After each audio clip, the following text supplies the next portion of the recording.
अपनी प्रेजेंटेशन देता हूँ तो कोई इंटरेस्टेड नहीं होता है, मैं एंगेज नहीं कर पाता लोगों को, लोग मेरी प्रेजेंटेशन सुनते नहीं है, लोग इंटरेस्टेड नहीं होते मेरी बातों को सुनने में। That you saying, remember your hand movements convey an emotion. Your hand movements also has a language.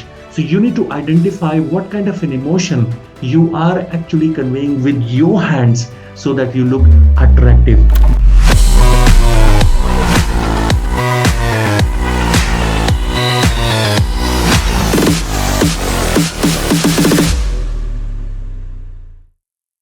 Welcome back on day number 7 in this 21-day video series.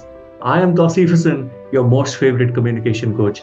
आज की हम इस वीडियो में बात करने वाले हैं कि हम अपनी बॉडी लैंग्वेज को यूज करके कैसे अच्छे एक प्रेजेंटर बन सकते हैं, अपनी प्रेजेंटेशन स्किल्स को कैसे इनहेंस कर सकते हैं। तो 2-4 प्रॉब्लम्स जो बहुत से लोग बोलते हैं कि जब मैं अपनी प्रेजेंटेशन देता हूं तो कोई इंटरेस्टेड नहीं होता है, मैं एंगेज नहीं कर पाता लोगों को, लोग मेरी प्रेजेंटेशन सुनते नहीं है, लोग इंटरेस्टेड नहीं होते मेरी बातों को सुनने में, लोग मुझे इग्नोर कर देते हैं। ऐसा तब होता है जब आप अच्छी तरीके से प्रेजेंटेशन नहीं डिलीवर कर पाते हैं। और प्रेजेंटेशन डिलीवर करने में सबसे अहम जो रोल होता है वो आपकी बॉडी लैंग्वेज का होता है। तो इस बॉडी लैंग्वेज में 5 से 6 चीजें होती हैं आपकी इंटायर बॉडी में जिस पे हमें काम करने की जरूरत है।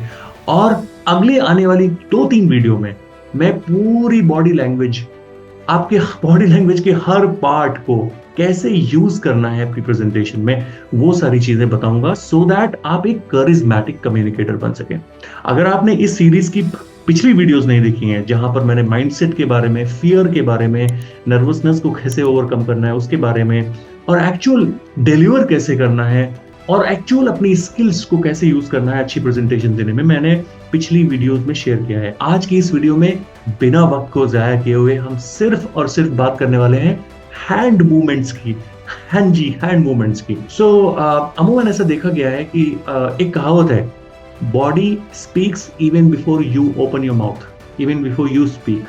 बट हैंड्स के बारे में कहा जाता है कि your hands speak even before your body speaks.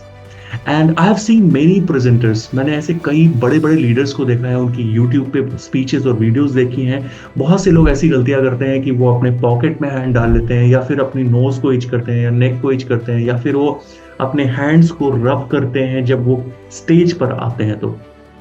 और जब तक वो रिदम पकड़ते हैं, अपनी लय में आते हैं, अपने हैंड्स को कॉन्शियसली यूज करते हैं, तब तक ऑडियंस डिसएंगेज हो चुकी होती है। Remember, your first impression is the last impression, right? So इस वीडियो में मैं आपको 3 तरीके बताऊंगा कि आप उन 3 तरीकों में से कोई भी एक तरीका अडॉप्ट कर लो अपने हैंड मूवमेंट का, and you will look like a rock star presenter and a professional. So पहला जो हैंड मेथड होता है वो होता है एक्सप्रेसिव हैंड मेथड।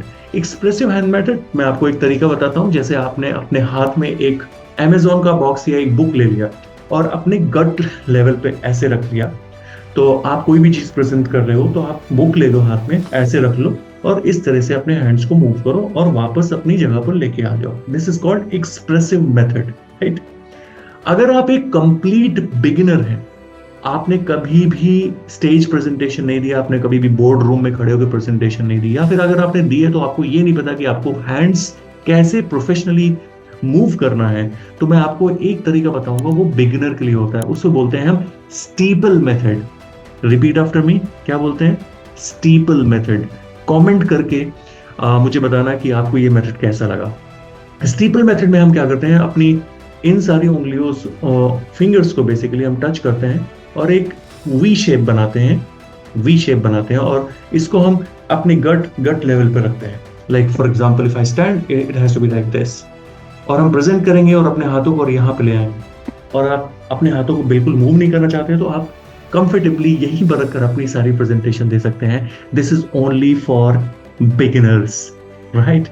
नाउ जो तीसरी हैंड मूवमेंट में बताना जा रहा हूँ, that is for professionals, people like who are very comfortable with their hand movement, और वो प्रोफेशनल बन चुके हैं, कई बार अपनी स्टेज प्रेजेंटेशन दे चुके हैं, वो प्रो हैं, और वो अपने हैंड मूवमेंट्स को और अच्छा इम्प्रोवाइज करना चाहते हैं to give a signal that you very comfortable and you also want to engage with the audience at a next level.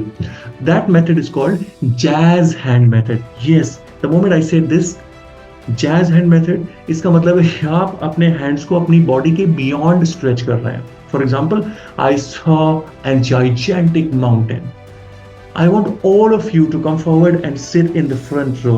So you are actually moving your hands beyond your body and stretching your arms to convey an emotion that you're saying.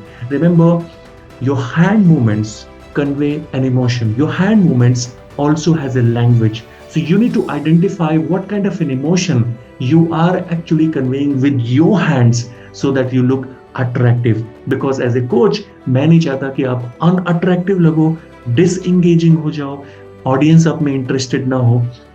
सो मैं इस video को जो बना रहा हूं, मैं आपसे ये चाहता हूं कि आप एक वीडियो भी बनाएं या फिर आप मिरर के सामने खड़े होकर प्रैक्टिस करें इन 3 मेथड का.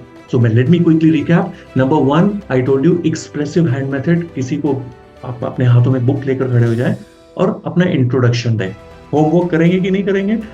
आप होमवर्क करके मुझे जरूर कमेंट सेक्शन में बताना. Number 2, steeple hand method. अगर आप कंप्लीट बिगिनर हैं तो ये प्रैक्टिस आप जरूर करें. कहीं आप स्टेज प्रेजेंटेशन दे रहे हैं, कहीं आप बोर्ड रूम मीटिंग में हैं एंड आपको पता नहीं कि आपके हैंड कुछ डिफरेंट मैसेज दे रहे हैं विच आर नॉट गुड, सो आप स्टीपल मेथड यूज करें. और तीसरा मेथड है ऑफ कोर्स जैज मेथड. अगर आप एक प्रोफेशनल लेवल के कम्युनिकेटर बनना चाहते हैं, प्रेजेंटर बनना चाहते हैं, तो आप जैज हैंड मेथड भी यूज कर सकते हैं. उम्मीद करता हूं कि आपको ये वीडियो बहुत पसंद आई होगी. अब आप अपने हैंड्स मूवमेंट्स को सही करेंगे और आप देखेंगे कि आपके हैंड मूवमेंट्स कैसे हैं.